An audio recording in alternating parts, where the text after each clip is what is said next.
ఎక్కడైనా ల్యాండ్ పై ఇన్వెస్ట్ చేయాలని అనుకుంటున్నారా? అయితే ఫ్యూచర్ సిటీలో ఇప్పుడే ల్యాండ్ పీస్ పెట్టుకోండి. పూర్తి వివరాలకు మాకు కాల్ చేయండి. నమస్తే రమ్మగారు. నమస్తే జయ. మీ తీర్థయాత్రలో భాగంగా మొదటి రోజు గురించి చెప్పారు. రెండో రోజు ఎక్కడికెక్కడికి వెళ్ళారు? ఏ ఏ దేవాలయాలను దర్శించారు? ఇది ద్రాక్షారామంతో తర్వాత గొల్లల మామిడాడ వెళ్దాం అనుకున్నాం. ఈ గొల్లల మామిడాడ నీకు జ్ఞాపకం ఉంటుంటుంది. అవునండి, చెప్పాం. అవును, గోపురాల మామిడాడ అంటారు. అవును. ఊరు చాలా పెద్ద ఊరు కాదు జయ.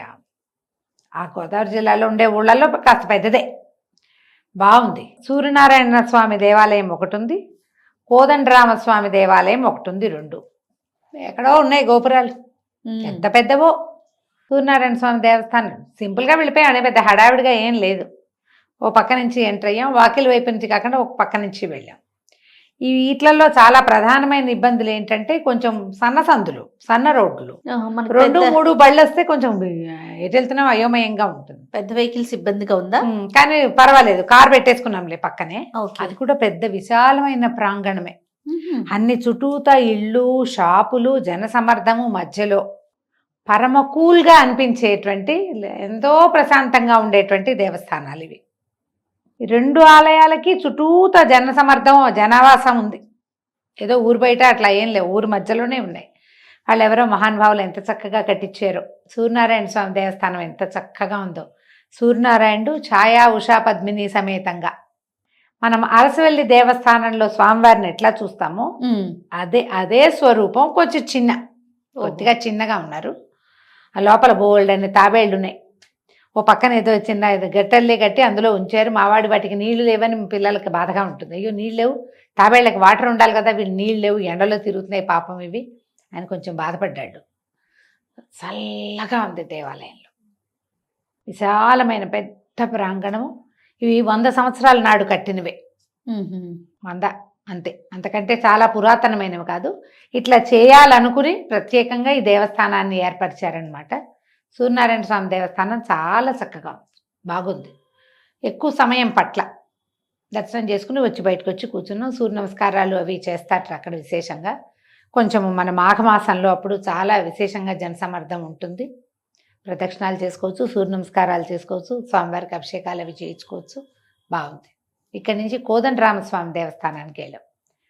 కోదండరాముడి గుడి చాలా బాగుంది. అది ఎట్లా ఉందంటే ముందు నుంచి చూస్తే పెద్ద గోపురం, 11 అంతస్తుల గోపురం చేయాలి. అబ్బా, ఎంత బాగా చెక్కారంటే శిల్పాలు. 100-110 సంవత్సరాల క్రితం చెక్కినవంటే నమ్మలే మనం. అది ఏ 500-600 క్రితం ఉన్నారు అలాంటి శిల్పులు అనుకుంటాం. 2 గోపురాలు పెద్దవే, 2 ముందు వైపు వెనక వైపు గోపురాలుండి మధ్యలో ఆలయ శిఖరం కనిపిస్తుంది అనమాట. వెనకది కొంచెం చిన్నది, ముందుది కొంచెం పెద్దది. ఈ 11 అంతస్తులు మనం చక్కగా లోపల సన్నగా మెట్లెక్కి వెళ్ళొచ్చు పైకి. నేను ఎక్కలేకపోయాను, నాకు కొంచెం అప్పుడు పడ్డాను చూడు, ఆ మోకాలు నొప్పి మెట్టెక్కేటప్పుడు తెలుస్తుంది. మామూలుగా ఈ ద్రాక్షారామం అవి మెట్లమ్మ ఇంతంత ఉంటాయి. ఒక 10 మెట్లు ఎక్కాక అమ్మో మోకాలు నొప్పి గుర్తొచ్చేలాగా ఉందన్నమాట. మావాడు వెళ్ళాడు పైకి. కోదండరామస్వామి ఆలయం కూడా సింపుల్గా ఉంది జయ. అది ఎట్లా ఉందంటే నాకు కలిగిన ఊహ చెప్తా. పెద్ద కళ్యాణ మండపం, దాంట్లో గోపురాలు ఉన్నాయి. ఎంత విశాలంగా, ఎంత చల్లగా, ఎంత హాయిగా ప్రశాంతంగా ఉందో. ఓ పక్క నుంచి వెళ్ళొచ్చు చక్కగా లోపలికి. కోదండరాముడు, లక్ష్మణ ఆంజనేయ సమేతంగా స్వామివారి లోపల అర్చన అన్ని మామూలుగా చక్కగా జరుగుతాయి. ఎదురుగుండా పెద్ద మండపం, హాయిగా కూర్చోవచ్చు. నిత్యము భోజనం పెడతారు అక్కడ. మధ్యాహ్న భోజనానికి వెతుక్కునే పని లేదు. గుళ్ళోకి వచ్చారంటే భోజనం చేసి వెళ్ళిపోవచ్చు. ఓ 10 మంది వచ్చారంటే మళ్ళీ వండేస్తారు అక్కడ. ఆ ఏర్పాటు చాలా బాగుంది. అక్కడి నుంచి దీనిపైన ఇంకొక విశేషం ఉంది. కింద రాముల వారిని చూసి కూల్గా ప్రశాంతంగా ఉన్న ఈ వాతావరణాన్ని ఆస్వాదించి పైకి వెళ్తే మనం ఒక 12 మెట్లు 14 మెట్లు ఉన్నాయి ఫస్ట్ ఫ్లోర్కి. ఫస్ట్ ఫ్లోర్లో అద్దాల మండపం ఉంది. మనం చాలా దేవాలయాల్లో అద్దాల మండపాలు చూస్తాం, అవును కదా. అద్దాల మండపం లోపలికి వెళ్తే చుట్టూతా అద్దాలు ఉంటాయి. మనం ఇలా తిరిగితే మనమే అక్కడ కనిపిస్తాం. ఈ కోదండరామస్వామి దేవాలయంలో ఉన్న అద్దాల మండపం చాలా విశేషమైనది, వినూత్నమైనది, చూసి తీరవలసింది. మనం వెళ్తూ ఉంటామా, ఆ ఒకే అద్దంలో మన ముందు భాగము వెనక భాగము కూడా కనిపిస్తాయి మనకి. అట్లా అరేంజ్ చేశారు. అబ్బా, ఒక పక్కన నిలబడి ఒక చోట ప్రత్యేకంగా అక్కడ గైడ్ కూడా ఉంటాడు. ఇక్కడ నుంచుంటే మన కళ్ళు మనకు అద్దంలో కనపడవు, పక్క వాళ్ళ కళ్ళు కనిపిస్తాయి. మనం వాళ్ళ కళ్ళు చూడగలుగుతాం. వాళ్ళు మన కళ్ళు చూడగలుగుతారు, మన కళ్ళు మనం చూసుకోలేం. భలే ఉంది రమ్మగారు. ఒక అద్దంలో ఒక చోట పై భాగం ఇక్కడ దాకా కనిపిస్తుంది, కాళ్ళు కనిపిస్తే మధ్య భాగం కనపడదు. గ్రాఫిక్స్ జోడించారేమో. గ్రాఫిక్ కాదు, ఈ ఫిజిక్స్ యాక్చువల్ గా ఆ అద్దం పెట్టేటువంటి డిగ్రీస్ లో ఉంది, యాంగిల్స్ లోనే ఉంది. వైదేహి సహితం సురద్రుమతలే హైమే మహామండపే అని శ్లోకం ఉంది. ఈ శ్లోకం రాసి శ్లోకానికి సరిపడా ఒక ప్రతిమ చేశారు, ప్రతిమ పెట్టారు ఒక చోట. అదేమిటి వైదేహి సహితం సురద్రుమతలే అంటే ఒక చెట్టు, దాని కింద మండపంలో రాముల వారు, సీతాదేవి, లక్ష్మణ భరత శత్రుఘ్నులు ముగ్గురు నిలబడి ఆంజనేయ స్వామి పాదాల దగ్గర కూర్చుని కొంతమంది ఋషులు కూర్చున్న ఇదనమాట. ఏంటి పరతత్వము రాముడే, వ్యాఖ్యాంతం భరతాది విపరివృతం అని ఈయన ఆంజనేయ స్వామి వ్యాఖ్యానం చేశాడు. ఏమిటి మునులు మాట్లాడుతుంటే వాళ్ళకి చెప్తున్నాడు పరతత్వము రాముడే అని. అది ఒక పిక్చర్ లాగా ఒక విగ్రహాల స్వరూపంలో చేసి పెట్టారు. దాన్ని మనం ఇక్కడి నుంచి ఇలా చూడగలుగుతాం, ఒక్కొక్క ముక్క కనపడుతుంది. అక్కడి నుంచి రెండో పక్కకి మధ్యలోకి సీతారామ లక్ష్మణ ఆంజనేయులు ఉన్నారు. మనం దాన్ని ఎదురుగుండా నిలబడితే ఆపోజిట్లో నిలిపిస్తే రాముడు సీతానే కనిపిస్తారు. లక్ష్మణుడు కనపడాలంటే కొంచెం పక్కకి తిరిగితే కనిపిస్తాడు, ఇటు పక్కకి తిరిగితే ఆంజనేయుడు కనపడతాడు.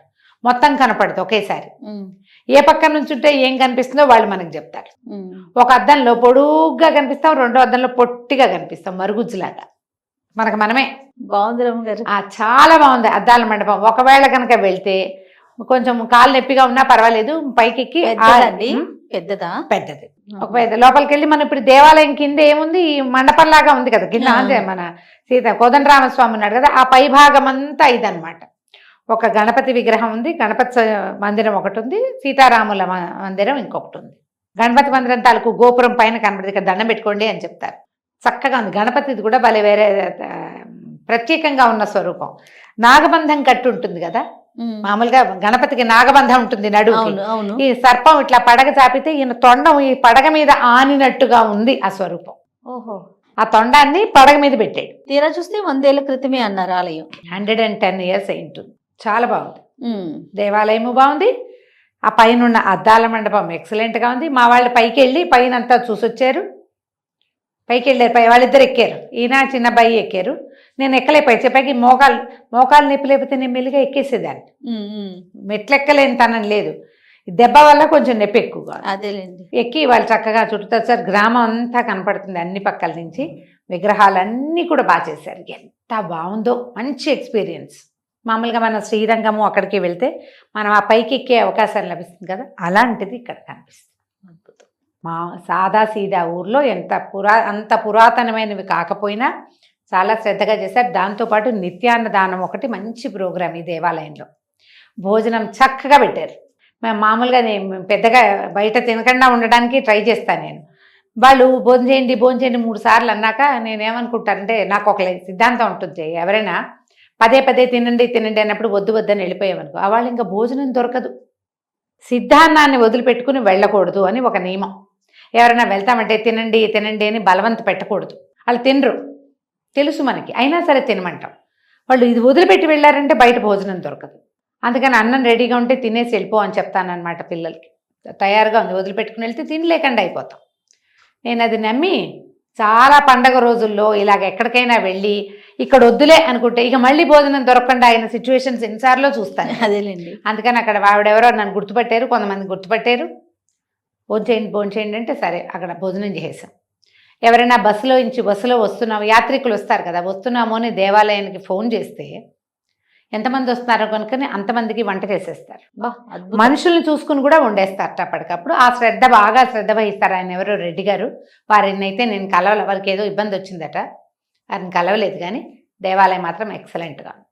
దీనికి దగ్గరలో ఇంకొక దేవాలయం చూసాం మేము. ఇది కొత్తది, నేను ఇప్పటిదాకా ఎప్పుడు చెప్పలే. పుట్టకొండ పేరే తమాషాగా తెలుస్తుందా? పుట్టకొండ పూర్వం వాల్మీకాద్రి అనేవారట. ఆ నరసింహస్వామి ఉన్నాడు ఇక్కడ. ఈయన ఎప్పటి వాడో తెలుసా? అసలు ఆశ్చర్యపోతావు నువ్వు. రామాయణ కాలం నాటివాడు. అబ్బా, మీరు పుట్టకొండ అనగానే నాగేంద్రుడు అనుకున్నా నేను. ఆయన ఉన్నాడు ప్రధానంగా ఉన్నవాడు నరసింహస్వామి. వాల్మీకి మహర్షి ఈ ప్రాంతానికి వచ్చినప్పుడు ఆయనకి ఒక పుట్టలో ఏదో ఒక ప్రత్యేకత ఉందని అనిపించింది. ఏదో స్వరూపం స్వామివారు ఉన్నాడని అనిపించి ఆయన నీళ్లు పోసాడట పుట్ట మీద. పుట్ట కరిగి లోపల నుంచి నరసింహస్వామి బయటపడ్డాడు. ఆయన ఎక్కడ దాకా బయటపడ్డాడు? ఒక కాలు మీద కాలు వేసుకున్నారు, రెండో పాదం మడమ దాకానే బయటపడింది, పాదం కనపడదు. ఈ పైకి కాలు పైకేసిన కాలు ఇప్పుడు ఒళ్ళో కూర్చోబెట్టుకుంటారు కదా లక్ష్మీదేవిని, ఒక కాలు పైకి పెట్టుకుంటారుగా, పైకి పెట్టిన కాలు ఉంది, రెండో కాలు మడం వరకే కనిపిస్తుంది. స్వరూపం తెలుస్తుంది. ఈ సింహానికి ఉన్నట్టు చెవులు ఇట్లా ఉన్నాయి, చూపించారు. అంతే ప్రతిమ. అయితే ఆయన విశేషంగా సేవించారు. ఆయన వెళ్ళిపోయిన తర్వాత దీని మీద పెద్ద పుట్ట మళ్ళీ పోసుకొచ్చిందట. ఆ స్వరూపం మీద పోసుకొచ్చి ఎంత పెద్దంటే కొండంత పుట్ట ఉండేదట. చాలా విశేషంగా ఉండేది. ఈ ప్రాంతానికి రాజులైన వత్సవాయి వారు, నాకు అలా పేరు జ్ఞాపకం ఉంది, రాజులుగా ఉన్న వారికి స్వామివారు ఉన్నట్టు తెలిసింది. అది ఏమైందట, ఈ గోదావరి వరదల్లో కొండంతా కరిగిపోయిందట ఆ పుట్టంతా. స్వామి బయటపడి ఉన్నాడు, బయటకు కనపడదు. రాజులు ఒకళ్ళు ఇక్కడికి వేటకొచ్చి చూసి చూడనట్టు వెళ్ళిపోయారట. కల్లో కనపడ్డారట స్వామివారు. కనపడి నేను ఇక్కడ ఉన్నాను, నాకు దేవాలయం కట్టించమన్నారు. కట్టించమంటే దేవాలయము కట్టించి 800 సంవత్సరాలైంది ఈ దేవాలయం కట్టించిన తర్వాత వీళ్ళు ఏమనుకున్నారట, ఈయన నరసింహస్వామి కాబట్టి ఎవరినైనా వైష్ణవులు అయ్యంగార్లు తమిళియన్ తీసుకురావద్దామని కొంతమంది తమిళ ప్రాంతాల నుంచి, మద్రాసు ఆ వైపు తమిళనాడు నుంచి వైష్ణవులు తీసుకొచ్చి స్వామివారికి సేవ చేయించారు. వాళ్ళే ఇప్పటికీ ఉన్నారు. తర్వాత ఈ మధ్య ఎండోమెంట్స్కి ఇచ్చుంటారు బహుశా.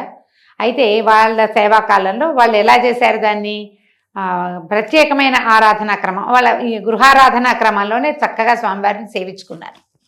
ఈయనకి రోజు రాత్రిపూట పౌళింపు సేవలో పటిక బెల్లం సమర్పిస్తారు. అయితే ఆ పుట్ట కదా అది, ఇప్పటికి 70 సంవత్సరాల క్రితం వరకు రోజు సర్పం వచ్చి సేవించేదట. ఆదిశేషువు సేవించేవాడు స్వామివారిని. పుట్టలోనే ఉన్నాడు కదా, ఆయన దగ్గరే ఉన్నాడు. 70 ఏళ్ల క్రితం వరకు చూసిన పెద్దవాళ్ళు ఇప్పటికీ ఉన్నారట కొంతమంది. అది ఉన్నది. అయితే తర్వాత ఇప్పుడు కూడాట ఒక కొద్ది రోజులకు ఒకసారి మంచి సుగంధాల వాసన వస్తూ ఉంటుందట లోపల. సర్పం వచ్చిందన్న జ్ఞాపకం తెలుస్తుందన్నమాట, గుర్తు. అప్పుడు ఒక 4-5 రోజులు జాగ్రత్తగా తిరుగుతారట అర్చకులు, ఎక్కడైనా ఉన్నదేమోనని. అప్పుడప్పుడు సర్పం వచ్చిన వాసన తెలుస్తూ ఉంటుందట. ఎంత బాగున్నాడంటే భలే తమాషాగా ఉంది స్వరూపం. ఇవి పంచపల్లవాలంటే నెలలో 5 సార్లు ఈయనకి అభిషేకం చేస్తారు. 2 ఏకాదశులు, పౌర్ణమి, అమావాస్య, సంక్రమణం 5 సార్లు అభిషేకం చేస్తారు. 5 సార్లు స్వామివారికి బాగా గంధం సమర్పించి అభిషేకం చేస్తారు. ఆ స్వామికి సమర్పించిన గంధం కూడా కొంచెం ఇచ్చారు నాకు. పొడి గంధం ఆరిపోయింది ఇచ్చారు, తడిగా ఉన్నది ఇచ్చారు. చక్కగా సింహపు చెవులు, ముఖము సింహపు ముఖం కనిపిస్తుంది. అమ్మవారు లక్ష్మీదేవి ఎడం వైపు కూర్చుని ప్రశాంత స్వరూపంలో ఉన్నట్టుగా ఉంది. కాలు మడిచింది తెలుస్తోంది, కింద వరకు కనపడుతుంది. ఇంత స్వరూపం. పాదం కనిపించట్లేదు, కింద పాదం కనపడదు. పూర్వం వల్మీకాద్రి అనేవాళ్ళు, ఇప్పుడు పుట్టకొండ అంటున్నారు. అద్భుతం కదా, ఎంత బాగుందో ఆలయం కూడా. చాలా కూల్గా ఉంది జయ. చుట్టూతా ప్రదక్షిణానికి అవకాశం ఉంది. చక్కగా ఉసిరి చెట్లు అవి ఇవి ఉండి లక్షణంగా ఉన్నాయి.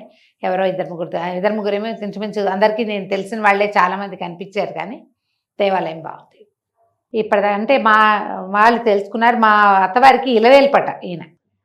అది కూడా ఎప్పుడో వాళ్ళకి తెలీదు, ఈ తరాల్లో వాళ్ళకి తెలీదు. ఏదో సందర్భంలో ఎక్కడో రాసి ఉన్నదో ఎప్పుడో తెలుసుకున్నారు. మా మరిది గారు ఎప్పుడో వెళ్ళారు, తను చెప్పారు నాకు, బాగుంది నువ్వు వెళ్ళిరా ఒకసారి, మా నరసింహస్వామి ప్రీతని వెళ్ళు ఈసారి అన్నాడు. అనుకోకుండా ఇలా కుదుర్చుకున్నాం అనమాట. చక్కగా ఉన్నారు స్వామివారు. చాలా విశేషంగా ఇక్కడ సంతాన సాఫల్యం కలుగుతుందట. ఈ ఆదిశేషువు యొక్క స్వరూపం ఆయన కనపడుతూ ఉండటం వల్ల రోజు రాత్రిపూట పాలు పోస్తారట పుట్టలో. వెనకాల ఇదివరకు కోపులుగా ఉండేదట. క్రమంగా రకరకాల జీవాలు చేరుతున్నాయని కోపులన్నీ మూసేసి ఒక గట్టులాగా కట్టారు. ఒక్క నేత్రం ఉంచారు. ఆ పుట్ట ఉంది వెనకాల, స్వామివారికి వెనక వైపు ఉందట. రాత్రిపూట ప్రతిరోజు పాలు సమర్పిస్తారు. అక్కడ స్వామివారికి పటిక బెల్లం సమర్పించి పర్యంకాసనం చెప్పినప్పుడు ఆయన శయనోత్సవం చేస్తారు కదా, అప్పుడు పాలు కూడా ఉంచుతారు ప్రతిరోజు. చూడండి ఎంత విశేషం కదండి. ఈ విశేషమైన దేవాలయాన్ని కూడా ఈసారి చూడగలిగాం. గొల్లల మామిడాడ ఇవి పక్కన ఉన్నాయి, దగ్గర. అదేలేండి. సో ఇవి 2 చూసామా. తర్వాత ఏం చేసామంటే మధ్యాహ్నం అయిపోయింది, పుట్టకొండే ముందు చూసి తర్వాత గొల్లల మామిడాడ చూసాం. మధ్యాహ్నం కుమార భీమారామం వెళ్దాం అనుకున్నాం, కుమారారామం సామర్లకోట. కానీ కరెక్ట్గా మేము అక్కడికి చేరేసరికి మిట్ట మధ్యాహ్నం, దేవాలయం మూసుంటుంది. సరే ఏం చేసాము, దర్శనం అయితే అవదు, ఒక్క మాట లోపలికి వెళ్ళి ఒక ప్రదక్షిణ చేసుకుని మళ్ళీ వద్దాం, ఇదివరకు ఎప్పుడో వెళ్ళాం, మళ్ళీ వద్దాంలే ఇంకొకసారి, ఇంకొక క్షేత్రం ఉంది మేము మిగిల్చుకున్నది, చూడదలుచుకున్నది. సరే ఏం చేసాము, బయలుదేరి కుమార భీమారామలకి. ఎంత పెద్ద గుడి చేయాలి, అయ్య బాబోయ్, చాలా 4-5 దీర్ఘాలు తీయాలి, అంత పెద్దది. ఇంచుమించుగా మనకి ద్రాక్షారామంలో లాగానే పెద్ద పెద్ద గోడలు, చాలా పెద్ద కొలను, తీర్థం ఎంత పెద్దదో. మనకి ద్రాక్షారామంలో కూడా బయట వాయులింగం అని ఒక లింగం కనపడుతుంది. ఎవరైనా అభిషేకం చేసేసుకోవచ్చు అక్కడ. ఆ పక్కన పంపు ఉంది, నీళ్లు బట్టి అభిషేకం చేసేసి దండాలు పెట్టుకుంటారు. మీకు కూడా తెలుసు కదా, నువ్వు వెళ్ళేటప్పుడు. ఇక్కడ కూడా అలాగే ఉంది. మేము వెళ్ళేసరికి ఒక 3-4 బిందె పట్టుకెళ్ళి ఆ కొలంలోకి దిగి నీళ్లు పట్టుకొచ్చి పోసి నమస్కారాలు చేసుకుంటున్నారు. పెద్ద రావి చెట్టు కింద అది విశేషంగా. మన ద్రాక్షారామంలో అయితే పెద్ద రావి చెట్టు ఉంటే దాని చుట్టూతా సర్పాలన్నీ, పాము పడగలు అమర్చి దాని చుట్టూతా కూడా ప్రదక్షిణం చేయించి ఓ మంత్రం చెప్పించారు. ఇక్కడ మధ్యాహ్నం అయ్యేసరికి ఎవరు లేరు కానీ మేము లోపలికి వెళ్ళి చూసాం. ఆ కోనేరు దగ్గరికి వెళ్ళాం. కోనేరులోంచి ఒక 3-4 పాపం బిందెలు మోసుకొచ్చి ఎత్తెత్తు మెట్లు అలాగే దిగి మళ్ళీ నీళ్ళు పట్టుకుని ఆ లింగం మీద పోసుకుంటున్నారు అనమాట. శివలింగము, ఒక చిన్న నందీశ్వరుడు విశేషంగా. సరే దేవాలయం మొత్తం చుట్టూతా చూసి ఒక నమస్కారం చెప్పుకుని, నాయన అపరాధం చేస్తున్నాం, ఇంకా కుదరదు, మళ్ళీ వచ్చినప్పుడు నీకు కనపడతామని సామర్లకోటని లోపలికి వెళ్ళి చూడలేకపోయాం. కుమార భీమేశ్వరుడిని బయట నుంచి చూసి మాత్రం దండం పెట్టుకుని వచ్చేసాం. ఇక్కడి నుంచి మేము ఎక్కడికి వెళ్ళాం, తొలి తిరుపతి దివిలి వెళ్ళాం. దేవాలయాలన్నిట్లలో పడుకుంటే కల్లోకి కూడా వచ్చే స్వరూపమైన దివిలి చాలా అంటే చాలా చాలా చాలా ఎక్సలెంట్గా ఉన్నాడు. ఎంత బాగుందో, ఎంత మన్మోహకంగా ఉన్నాడంటే ఆ పరమాత్మ, ఓహ్ చెప్పరాని సౌందర్యం. జగన్మోహిని కేశవ స్వామి ఎంత ఆనంద స్వరూపుడుగా సౌందర్యవంతుడుగా కనపడతాడో అంతకి మించిన సౌందర్యం అయింది. ఎంత బాగున్నారు, ఎవ్వరు లేరు గుళ్ళు మీద తప్ప, ఎవ్వరు లేరు. వెళ్ళి మా తర్వాత ఒక ఫ్యామిలీ వచ్చారు. చీకటి పడ్డాక పండగ కదా, దీపావళి పండగ హడావిడి ఉంది కదా, తక్కువే ఉన్నారు. మేము ఆలయం తెరవడానికి అరగంట ముందే వెళ్ళిపోయాం. బయటే కూర్చున్నాం కారు పెట్టుకుని. సరే కాళ్ళు కడుక్కుని లోపలికి వెళ్తే పెద్ద దేవాలయం దివిలి కూడా బయట నుంచి చూస్తే ఏం తెలియటల్లా. ఒక్కడుగు లోపలికి వేసాక ఇంత పెద్ద ప్రపంచం తెరుచుకున్నట్టుగా ఉంది. ఈయన ప్రత్యేకత ఎట్లా చెప్పాలంటే, పరమ సౌందర్యవంతుడు శృంగార వల్లభ స్వామి. మనం తొలి తిరుపతి అని చెప్పాం ఫస్ట్, మొట్టమొదటి దేవాలయాలు చెప్పినప్పుడు. నిజానికి నేను చూడలేదు అప్పటికి, పుస్తకమే నా దగ్గర ఉన్నది, అంతే ఇన్ఫర్మేషన్ తోటే చెప్పాను నేను. ఈసారి అది చూసి తీరాలని పెట్టుకుని బలవంతంగా ఇది మా ప్రోగ్రాంలో కొంచెం కలుపుకున్నాం అనమాట. అదేలేండి, కుమారారామమే చూద్దామని వారు పట్టుపెట్టారు, కానీ నేనేమో ఈయన్ని కలిపాను. ఇది చూడాలి మరి, ఇప్పటిదాకా చూడలేదు, చెప్పాం. కానీ ఎంత బాగున్నాడో, చక్కటి విగ్రహం, గుండ్రంగా మొహము, నున్నగా బుగ్గలు, చెంపలు, ముక్కు, పెదిమల్లో చిన్న నవ్వు, నల్లటి రాయి, నున్నటి సాలగ్రామ శిలా స్వరూపంలాగా కనపడతాడు స్వామి. ప్రత్యక్షంగా ఇక్కడ వెలిసి ఉన్నాడు. ఈయన కథ పూర్వగాథ ఎప్పటిదంటే ధ్రువుడి నాటి స్వామి ఈయన. అబ్బా, ధ్రువుడు తపస్సు చేసినప్పుడు ఆయన వాసుదేవ మంత్రాన్ని ఇచ్చారు నారదుల వారు. అయితే ఇది 2-3 కథలు అటు ఇటుగా చెప్తారు. నారదుల వారు ఇచ్చారని ఒక చోట చెప్పబడుతుంది, ఇంకెవరో మహర్షిని గురించి చెప్తారు. ఆయనకి వాసుదేవ మంత్రం లభించింది ధ్రువుడికి. ఆ మంత్రం జపం చేశాక స్వామి ప్రత్యక్షమైతే ఉలిక్కి పడిపోయాడట. చిన్నపిల్లవాడు కదా ధ్రువుడు, వయసున్నవాడు కాదు, 7-8 సంవత్సరాల వాడు, 8 ఏళ్ళు కూడా ఉన్నాయో లేదు. అయితే ఈయన పరమేశ్వరుడి పరమాత్మ పిల్లవాడు భయపడుతున్నాడని గబుక్కుని చేతులతో పిల్లాడి చెంపలు పట్టుకున్నాడు. పట్టుకుని ఎందుకు భయపడద్దు, నీ అంతే ఉన్నాను చూడు అని చెంపలు తట్టి కళ్ళు తెరిపించి చూపించాడు తనని తను. ధ్రువుడు ఎంతున్నాడో అంతే సైజులో, అంతే ఎత్తులో, తనంత ఎత్తులో ఉన్నటువంటి శంఖచక్రధారి పీతాంబరధారిని చూశాడు. అయితే ఈ చేతులతో చెంపలు పట్టుకున్నాడు కదా, శంఖచక్రాలు సవ్యాపసవ్యాలుగా ఉంటాయి, ఉండాల్సిన రకంగా ఉండవు, కుడి ఎడమలు మారిపోయి ఉంటాయి. అట్లాగే వెలిసి ఉన్నాడు. ఆ బుగ్గలు పట్టి ఒత్తాడట ఆయన. అప్పుడు ఈ పిల్లవాడు కూడా చెంపలు పట్టుకున్నాడు స్వామివారిని. చెంపలు ఒత్తినట్టు తెలుస్తుంది. ఎంత బాగున్నాడు. పైగా మేము వెళ్ళినప్పుడు ఆ అర్చక స్వామివారికి ఆయనకి పచ్చకర్పూర నామం పెట్టారు. తిరునామంతో అబ్బాబ్బాబ్బా ఎంత బాగున్నాడో, మహా సౌందర్యవంతంగా ఉన్నాడు, చాలా కళగా, భలే బాగుంది. అయితే ఈ దర్శనం చేసుకున్నాం. పటిక బెల్లం ఇక్కడ స్వామివారికి మొక్కులు తీర్చుకునే విధానం. నాకు ఇంత పటిక బెల్లం మొక్కు ఇచ్చారు, అక్కడ పటిక బెల్లం ఇచ్చారు. పుట్టకొండలోనూ పటిక బెల్లం ఇంతంత అచ్చులు ఇచ్చారు, ఇక్కడ ఇంత పెద్ద అచ్చు, పెద్దది. కలకడ బోళ్ళు బాగా తినాలి, బోళ్ళు అంత పటిక బెల్లం, ప్రయాణం అంతా పటిక బెల్లమే తిన్నాం మేము. అయితే దీనికి వెనకాల దేవాలయం నుంచి వెనక పక్కకి వెళ్ళటానికి దారి ఉంది. ఒక పక్కకి ఇక్కడ ఏంటంటే పురాతనమైన ఒక బావి ఉంది. బావి విశేషం ఇక్కడ. స్వామివారి నాభి నుంచి వచ్చింది ఈ జలం అని ఒక పాఠం ఉంటే, బొటనవేలు నుంచి వచ్చి బొటన బావి అని రాసి ఉంటుంది. ఇక్కడ నీరుంటే దేవతలు వచ్చి ఇక్కడ స్నానం చేసి స్వామివారిని చూసేవారు ఆ బావిలో. అది గుండ్రటి బావి కాకుండా చతురస్రాకారంలో ఉన్న బావి. ఓ 2-3 తాబేళ్లు కూడా ఉన్నాయి.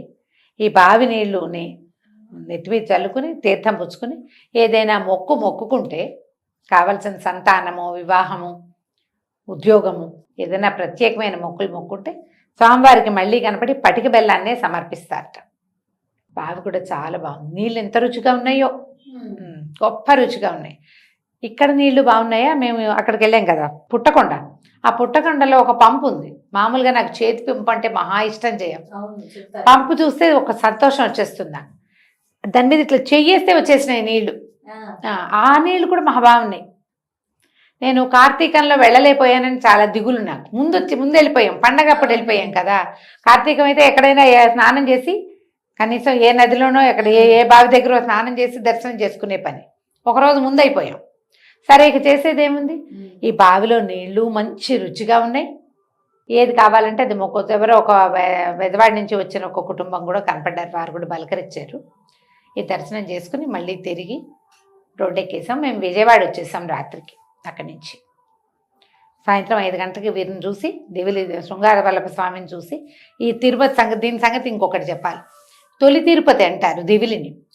ఇది దాదాపు 8,000 సంవత్సరాల నాడు వెలిసిన దేవాలయం. 1000 తిరుమల కంటే ముందు, అందుకే తొలి తిరుపతి అన్నారు. ఇక్కడ ఏంటంటే స్వామివారు భూలోకంలో అవతరించినప్పుడు శ్రీనివాసుడు వచ్చాడు కదా మనకి, మన వెంకటేశ్వర స్వామి భూలోకంలో రావటానికి తొలి అడుగు ఇక్కడ వేశాడని అంటారు. అందుకనే ఇక్కడ ఇలాంటి స్వరూపంలో వెలిసి ఉన్నాడంటారు. అది ఈ ప్రాంతాల వారీగా చెప్పుకునే కథలే కానీ అంతకంటే ముందుది 8,000 సంవత్సరాల నాటి చరిత్ర ఉంది ఈ దేవాలయానికి. అవకాశం ఉన్నవాళ్ళు, ఆ ప్రాంతంలో వెళ్ళిన వాళ్ళు, ఆ పక్కకు వెళ్ళిన వాళ్ళు తప్పకుండా చూడండి. చూడవలసిన అత్యద్భుత సౌందర్య రాసైనటువంటి భగవద్ విభూతి కనిపిస్తుంది ఇక్కడ మనకి. చాలా బాగున్నారు స్వామి. పైగా ఇట్లా కొంచెం దగ్గరలో నుంచి చూడొచ్చు. జనం తక్కువగా ఉండటంతో ఇంకొంచెం మంచి అవకాశం లభించింది. చాలా బాగున్నారు. ఆళ్వార్లు బయట, తర్వాత అమ్మవారు లక్ష్మీదేవి చక్కగా ఉన్నారు. ఆళ్వార్లు కూడా మనం దేవాలయంలోకి వెళ్తుంటే ఎడం వైపు, అంతకుముందు అటువైపు ఉండేవారట, ఇటువైపుకి మార్చారు. బాగున్నారు, చక్కగా విశేషంగా ఉంది. ఉత్సవార్లు ముచ్చటగా ఉన్నారు. ఎంత చక్కగా ఉందో, మంచి దేవాలయం.